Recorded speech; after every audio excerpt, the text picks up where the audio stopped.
Alumnas de la Universidad Nacional Autónoma de México, Facultad de Estudios Superiores de Iztacala de Psicología en Línea presentan Fundamentos de la Medición Psicofisiológica y Sexismo en las Ciencias Experimentales, bajo la tutoría del maestro Mario Fausto Gómez Lamont. Índice temático. La primera parte de esta presentación hablaremos sobre los fundamentos de la medición psicofisiológica, platicando sobre qué es la psicofisiología, los sistemas clasificatorios de las variables psicofisiológicas, los conceptos relacionados con la evaluación psicológica, los registros psicofisiológicos de la evaluación conductual, así como veremos un par de ejemplos. La segunda parte de esta presentación es sobre el sexismo en las ciencias experimentales.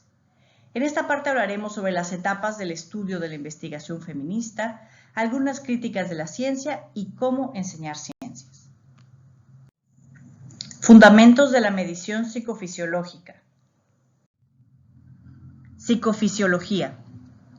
La psicofisiología es una de las ramas de la psicología que se encarga del estudio de la relación entre los procesos biológicos y la conducta.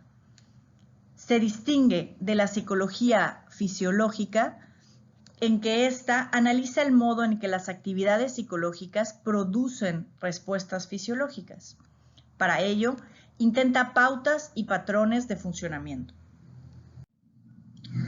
La psicofisiología estudia el sistema nervioso, estableciendo así patrones en cada proceso para poder estudiar el proceso biológico y de conducta, y posteriormente el comportamiento. Señales clasificatorias de las variables psicofisiológicas. Entre ellas tenemos señales bioeléctricas directas, señales bioeléctricas transducidas y las señales biológicas físicas. Señales bioeléctricas directas. Electrocardiograma. Registra la actividad eléctrica del corazón. Electroencefalograma. Registra el funcionamiento de la actividad de la corteza del cerebro. Electromiograma. Registra el funcionamiento del sistema nervioso periférico y los músculos que inervan. Electrooculograma. Mide los movimientos de los músculos de los ojos. Electrogastograma. Es una prueba que determina el ritmo eléctrico gástrico normal. Y el potencial térmico, que es una prueba que determina la presencia de irritaciones en la piel.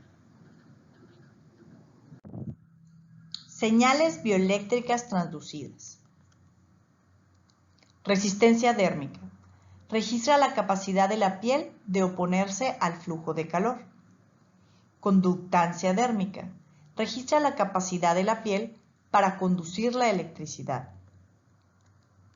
Impedancia dérmica. Registra la capacidad que tiene el organismo para conducir una corriente eléctrica. Admitancia dérmica. Registra el paso de corriente de la actividad eléctrica de la piel. Plestimograma de impedancia. Mide los cambios de volumen en función de las variaciones de la impedancia eléctrica. Neumografía de impedancia. Es una prueba que compara los volúmenes y frecuencias respiradas con las obtenidas por una neumotacografía. Señales biológicas físicas. Temperatura, volumen pletismográfico, movimiento, motilidad gástrica, presión sanguínea, flujo sanguíneo, entre otros. Sistema clasificatorio de variables psicofisiológicas. De acuerdo a Carboles y Buela, 1997, existen diferentes sistemas de clasificación de las variables psicofisiológicas. Sin embargo, las más utilizadas son tres. Variables psicofisiológicas. Señales bioeléctricas directas, señales bioeléctricas translúcidas y las señales bioeléctricas físicas. Una vez que se ha identificado el sistema clasificatorio de las variables psicofisiológicas, se hace una clasificación de acuerdo con el sistema biológico que las producen. Así se tiene que las variables del sistema somático son actividad electromiográfica, actividad electrooculográfica y actividad respiratoria. Y las del sistema nervioso autónomo son actividad electrocardiovascular, actividad dérmica y actividad bioeléctrica. En relación a los conceptos y problemas relacionados con la evaluación psicofisiológica, la emoción es una variable de la psicofisiología. Es definida como una experiencia multidimensional que al menos 3 sistemas de respuesta, cognitivo-subjetivo, cognitivo-expresivo y fisiológico-adaptativo, una de las funciones más importantes que la emoción sea la de preparar al organismo para que ejecute eficazmente la conducta exigida por las condiciones ambientales, movilizando así la energía necesaria para ello. De la misma manera, dirigiendo la conducta hacia un objeto determinado. Con base en algunas investigaciones sobre psicofisiología y emociones, se han determinado patrones de respuesta característicos de diferentes emociones según Anderson y Kettler. Por ejemplo, la frecuencia cardíaca aumenta ante las emociones negativas como el estrés, la ira, el miedo y la tristeza. Por el contrario, disminuye con emociones positivas como la alegría. En relación a la conductancia, aumenta con la tristeza, la ira, el miedo y el asco. Por el contrario, disminuye con la alegría. La temperatura digital es otro ejemplo. Incrementa con la ira y desciende con el miedo. Registros psicofisiológicos en la evaluación conductual. Según Aguado, la emoción es un disparador de la conducta. La conducta es consecuencia de la percepción de los cambios fisiológicos derivados por un evento. Por lo tanto, tenemos un concatenamiento conductual.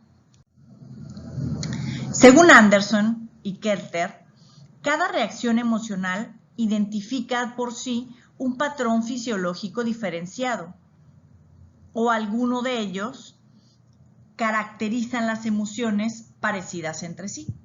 Veamos los siguientes ejemplos. La tesis doctoral de Vélez 2006. En esta investigación se registró la actividad eléctrica con un electroencefalograma al presentar 270 imágenes divididas en desagradables con contenido moral, desagradables sin contenido moral y neutrales. Este es un ejemplo que integra la telemetría, los aparatos y describe un tipo de registro psicofisiológico y la evaluación conductual emocional. Este tipo de estudios contribuyen a la psicología clínica. Ayudan a comprender cómo aparecen ciertas alteraciones fisiológicas ante algún trastorno emocional como la ansiedad, la depresión o un trastorno bipolar. Otro ejemplo es la tesis de Rosset 2012. El objetivo de esta investigación fue verificar los efectos psicofisiológicos del sistema nervioso autónomo y de la música cuando se experimenta en una tarea estresante. Como menciona Rosset, las aplicaciones clínicas se relacionan con las técnicas de relajación en casos de trastornos de ansiedad, en los cuales la música tiene un cambio en la actividad muscular, la frecuencia cardíaca y la temperatura periférica.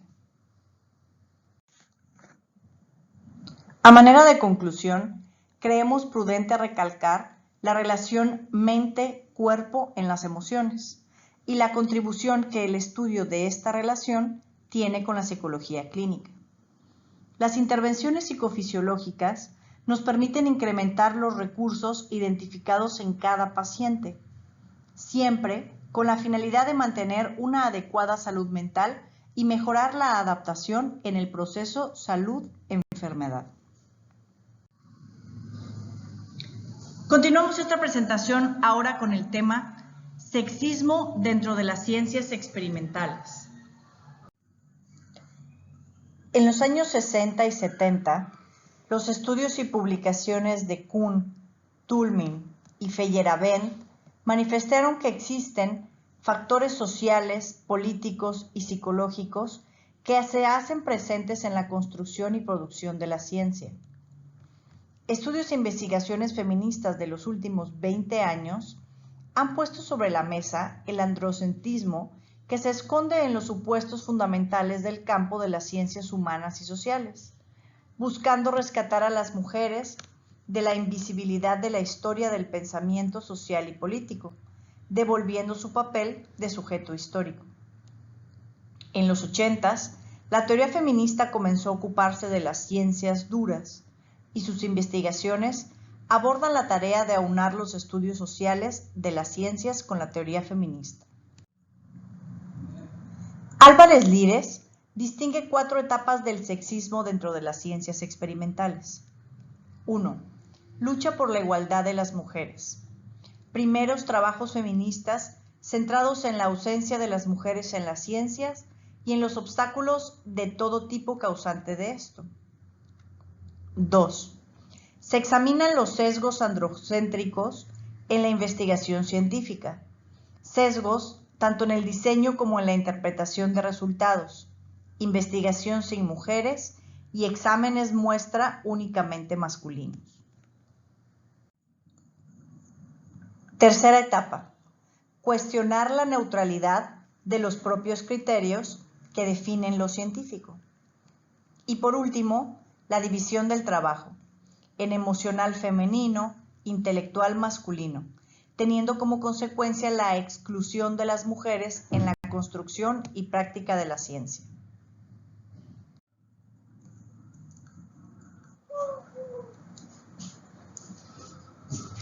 Crítica de la ciencia.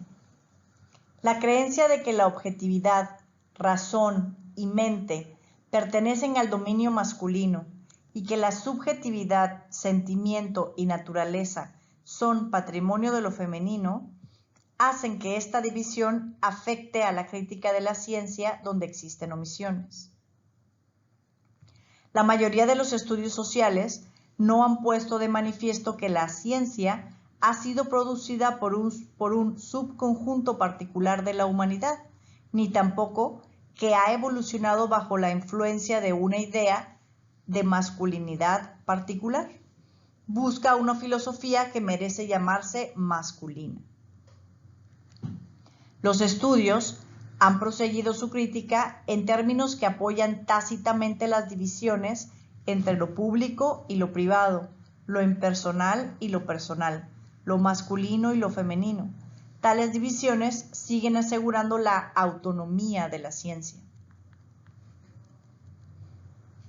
La búsqueda de una epistemología feminista, el método científico obedece a una construcción patriarcal, donde se sitúa el género como desvelador crucial de esta construcción. Desde la perspectiva feminista, proporciona una visión del mundo dividido en infinidad de dicotomías conceptuales y sociales, que se sancionan, apoyan y definen mutuamente. Público, privado, masculino, femenino, poder, amor.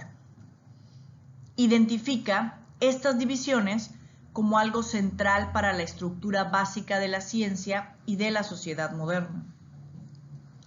Nos enfrenta a examinar las raíces, la dinámica y las consecuencias de la red interactiva de asociaciones y disociaciones que constituyen el sistema género-ciencia y explican la asociación masculino-ciencia y la disyunción femenino-ciencia. Conduce también a cuestionar sobre la ideología de género y la ciencia, cómo funciona su construcción mutua entre divisiones sociales y cómo afecta a los hombres y mujeres la ciencia y la naturaleza.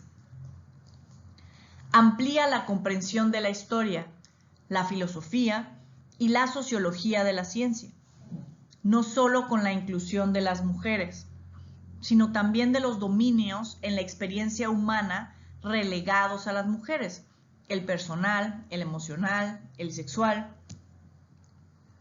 Sugiere también que las leyes de la naturaleza son más que resultados de la investigación científica de presiones político-sociales. La ciencia es una actividad profundamente personal, así como social.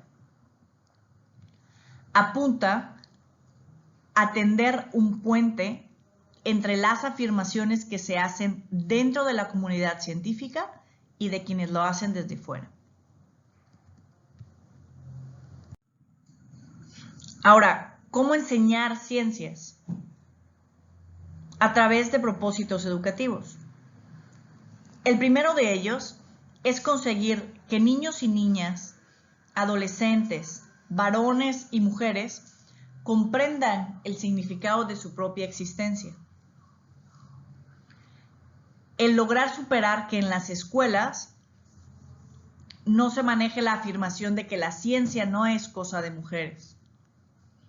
Tenemos que tomar en cuenta que aunque la escuela no es el origen de las desigualdades, esta tiene un papel reproductor y legitimador de las mismas, socializando en códigos de género. Y por último, y aunque parece obvio, es importante ejercer una acción positiva en términos de coeducación. Asimismo, se perfilan dos posiciones diferentes que afectan el diseño de las investigaciones: a la interpretación de los resultados y a las propuestas de intervención pedagógica y didácticas. Hagamos que las chicas accedan a la ciencia. Ese acceso se debe de dar en paralelo a un cambio de construcción y producción de ciencia en la ciencia escolar.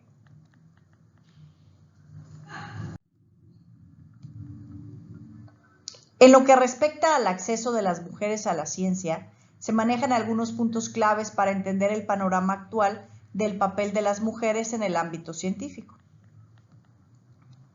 Uno de ellos es el doble mensaje.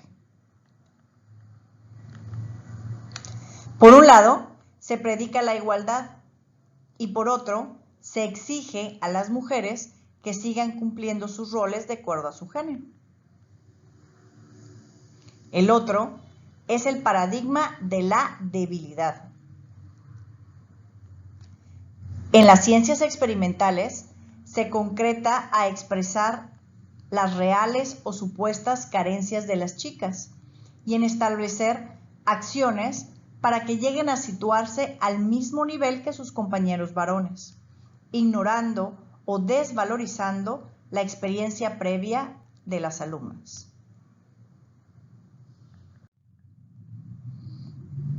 Aunque existe la igualdad ante la ley y planes para la igualdad de oportunidades, la igualdad es una ilusión, por lo que realmente se está proponiendo la integración de un modelo en un mundo configurado por los varones en el que no es posible la igualdad. Relación entre capacidades y resultados. Existe, por ejemplo, la afirmación acerca de la inferioridad de las capacidades visoespaciales de las chicas respecto a los varones. Esto correlacionado con aspectos del aprendizaje de la ciencia. Por otro lado, las habilidades verbales son reconocidas mayores en las chicas que en los chicos. No existe evidencia de esta supuesta correlación entre las capacidades visoespaciales y el aprendizaje en ciencias. Tampoco se tiene evidencia en lo que respecta a las habilidades verbales. Conclusiones. Debemos tomar en cuenta que el sexismo, así como el racismo, son definidos como problemas de actitud y prejuicios, tanto sociales como individuales. Estos prejuicios y actitudes están inmiscuidos en nuestro sistema político, escolar, legal, en fin, en todos los aspectos de nuestra vida social. En consecuencia, se debe comenzar trabajando en el cambio de las relaciones sociales, comenzando con lo que Ana Sánchez describe como la opacidad del sexismo, que comienza con la igualdad de derechos ante la ley y elimina las discriminaciones más evidentes. Asimismo, formar un profesorado que utilice el género como categoría de análisis, alejado del pensamiento dualista y dicotómico. Muchas gracias por la atención presentada a la presente información.